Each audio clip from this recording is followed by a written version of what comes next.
கர்த்தரும் அருமை இரட்சகருமாயிருக்கிற ஆண்டவராகிய இயேசு கிறிஸ்துவின் நாமத்தினாலே உங்கள் அனைவருக்கும் என் அன்பான வாழ்த்துக்கள். மீண்டுமாக இன்னும் ஒரு ஒளிப்பதிவின் வாயிலாக உங்களை சந்திப்பதை இட்டு நான் மிகுந்த மகிழ்ச்சி அடைகின்றேன்.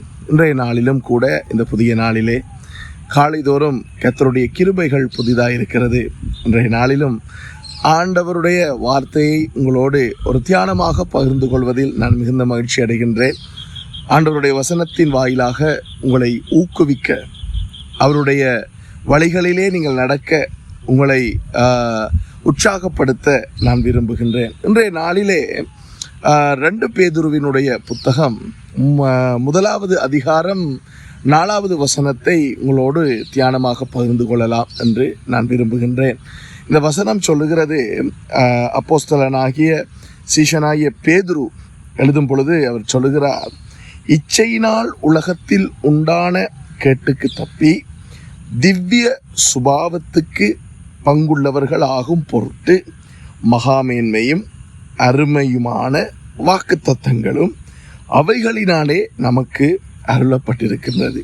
பிரியமானவர்களே, இந்த புதிய வருடம் ஆரம்பிக்கும் பொழுது 1ஆம் தேதியிலே அல்லது 31ஆம் தேதி டிசம்பர் மாதம் 2025ஆம் ஆண்டு நடைபெற்ற புது வருட ஆராதனைகளிலே உங்களுடைய திருச்சபையிலே உங்களுடைய மெய்ப்பன் அல்லது தீர்க்கதரிசி அல்லது ஊழியக்காரன் வாயிலாக ஒரு வாக்குத்தத்த வசனம் உங்களுக்கு வழங்கப்பட்டிருக்கலாம், அல்லது நீங்கள் ஒரு வாக்குத்தத்தத்தை ஜெபம் பண்ணி பெற்றுக்கொண்டோம் என்று சொல்லி நீங்கள் ஒரு வசனத்தை வைத்திருக்கலாம். இவைகள் எல்லாம் குற்றமான காரியம் அல்ல, பாவம் அல்ல, நல்ல விஷயம். அந்த வசனத்தை நீங்கள் வைத்துக் கொள்ளுங்கள், அதை கடைப்பிடிங்க, நல்ல விஷயம். ஆனால் நாம் கவனிக்க வேண்டியது மிக அவசியம். கர்த்தருடைய வசனமாகிய பரிசுத்த வேதாகமம், பரிசுத்த ஆவியானவர் அதை நமக்கு அவருடைய தாசர்கள் மூலமாக, தேவ ஊழியர்கள் மூலமாக, தேவ மனிதர்கள் மூலமாக இது நமக்கு கொடுத்திருக்கிறார்.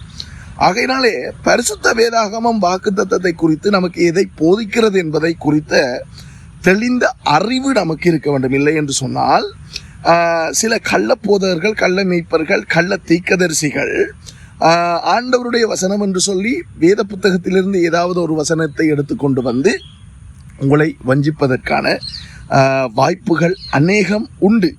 ஏனென்றால் இவைகள் நடைபெற்று கொண்டிருக்கின்றது, நடைபெற்றது, இனியும் அதிகமாய் நடைபெறும். அதுதான் பரிசுத்த வேதாகமம் சொல்லுகிறது. ஏனென்றால் கடைசி நாட்களிலே இவைகள் இன்னும் அதிகமாக நடைபெறும் என்று வேதம் சொல்லுகிறது. ஆகையினால் வாக்குத்தத்தங்கள் நமக்கு அருளப்பட்டதனுடைய நோக்கம் நாம் கர்த்தருடைய சாயலிலே மாற்றப்பட்டு அவரை போல மாறுவதற்காக மாத்திரமே.